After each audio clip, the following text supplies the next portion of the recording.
Hello बच्चों, कैसे हैं आप सभी। मैं आशा करती हूँ आप सभी लोग स्वस्थ और प्रसन्न होंगे। आज हम हमारा पाठ निबंध लेखन को पढ़ेंगे और समझेंगे। आइए इसे प्रारंभ करते हैं। यह है पाठ 21 निबंध लेखन यानी ऐसे राइटिंग। निबंध लेखन यानी अपने मन के विचारों को प्रस्तुत करना। निबंध लिखते समय हमें यह ध्यान रखना चाहिए कि जो विषय है हमें उससे भटकना नहीं चाहिए। किसी भी बात को बार बार दोहराना नहीं चाहिए। निबंध लिखते समय में शब्द सीमा का भी ध्यान रखना चाहिए। निबंध लेखन एक कला है। किसी विषय पर क्रमबद्ध रूप से अपने विचारों को बांधकर लिखना ही निबंध कहलाता है। निबंध लिखना एक अद्भुत कला है।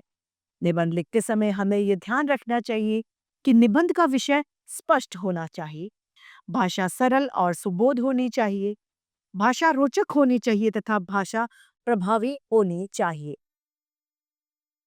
पहला निबंध यहाँ पर हमें उदाहरण के लिए दिया गया है। मेरा प्रिय मित्र। युवांश मेरा प्रिय मित्र है। वह मेरा सहपाठी है। वह कक्षा 3 में पढ़ता है। वह हमारे घर के पास ही रहता है। उसके पिताजी अध्यापक हैं। उसकी माताजी गृहिणी है यानी वो घर का कार्य करती हैं। उसके 2 भाई तथा एक बहन है। वह संयुक्त परिवार में रहता है। हम दोनों सुबह जल्दी उठते हैं। सुबह जल्दी उठकर टहलने जाते हैं। टहलकर आने के बाद स्कूल से घर भी हम साथ साथ ही जाते हैं। युवांश मोहन पढ़ाई में बहुत होशियार है। वह कक्षा में प्रत्येक वर्ष प्रथम स्थान प्राप्त करते हैं। वह गणित का प्रश्न हल करने में मेरी सहायता करता है। वह बहुत सुंदर दिखता है। वह बहुत ही परोपकारी है। वह दूसरों की सहायता करता है। सभी उसके व्यवहार की प्रशंसा करते हैं। मेरा मित्र खेलने में बहुत अच्छा है। वह क्रिकेट बहुत अच्छा खेलता है। क्रिकेट उसका प्रिय खेल है। वह मुसीबतों में हमेशा हमारी सहायता करता है। मैं जब भी किसी मुसीबत में होता हूँ तब भी मेरी सहायता करता है। युवांश से अच्छा मित्र मेरे लिए और कोई नहीं हो सकता। दूसरा निबंध है हमारा विषय वृक्षारोपण। वृक्षारोपण का अर्थ है वृक्ष रोपण यानी पेड़ लगाना। हमारे जीवन में वृक्षों का बहुत महत्व है। वृक्ष के बिना पृथ्वी पर जीना असंभव है। जीवन के लिए वृक्ष का होना बहुत आवश्यक है। प्रकृति में संतुलन बनाए रखने और वातावरण को स्वच्छ बनाए रखने के लिए पेड़ों का लगाना बहुत आवश्यक है। पेड़ हमारे ऊपर अनंत उपकार यानी बहुत उपकार करते हैं। पेड़ हमें फल फूल और छाया प्रदान करते हैं। पेड़ हमें भोजन भी प्रदान करते हैं। पेड़ पौधों से हमें ऑक्सीजन की प्राप्ति होती है जो हमारे जीवन के लिए बहुत आवश्यक है। पेड़ पौधों की छालें औषधि बनाने के लिए काम आती हैं। पेड़ों से हमें लकड़ियों भी मिलती हैं। लकड़ियों का प्रयोग हम फर्नीचर बनाने में करते हैं।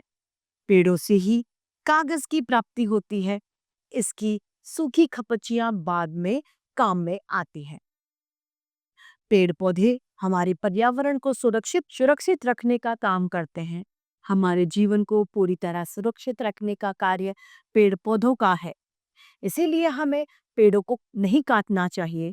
हमें ज्यादा से ज्यादा पेड़ लगाने का प्रयास करना चाहिए। हमें दूसरों को भी इसके प्रति जागरूक करना चाहिए। अगला निबंध है हमारा दीपावली। दीपावली हिंदुओं का प्रमुख और महत्वपूर्ण त्योहार है। दिवाली रोशनी अर्थात प्रकाश का त्योहार है। यह त्योहार प्रतिवर्ष कार्तिक मास की अमावस्या को मनाया जाता है। इस त्योहार की तैयारी 10-15 दिन पहले से ही शुरू कर दी जाती है। घर की साफ सफाई कर दी जाती है।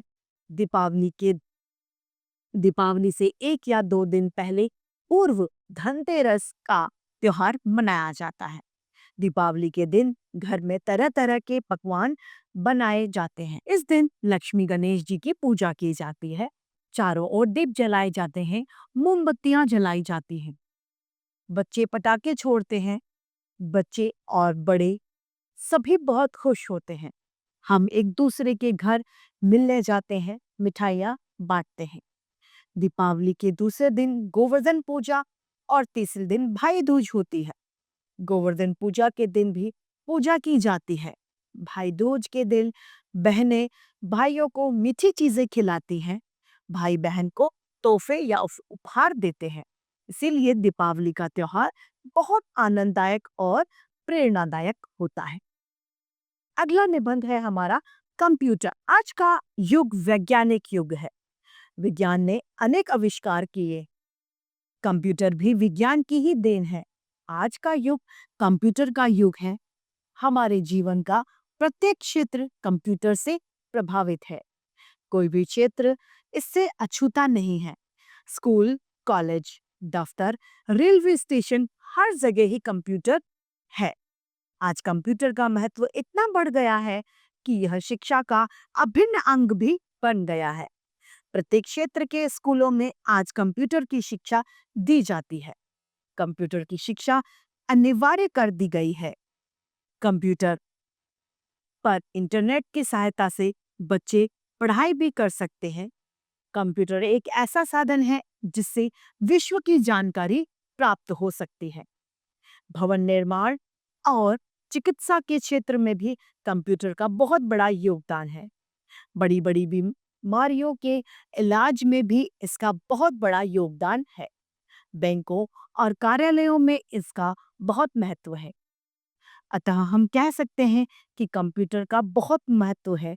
जीवन का प्रत्येक क्षेत्र इससे प्रभावित है। तो इस तरीके से हमारा ये पाठ निबंध लेखन समाप्त होता है। मैं आशा करती हूँ सभी को यह पाठ भलीभांति रूप से समझ में आया होगा।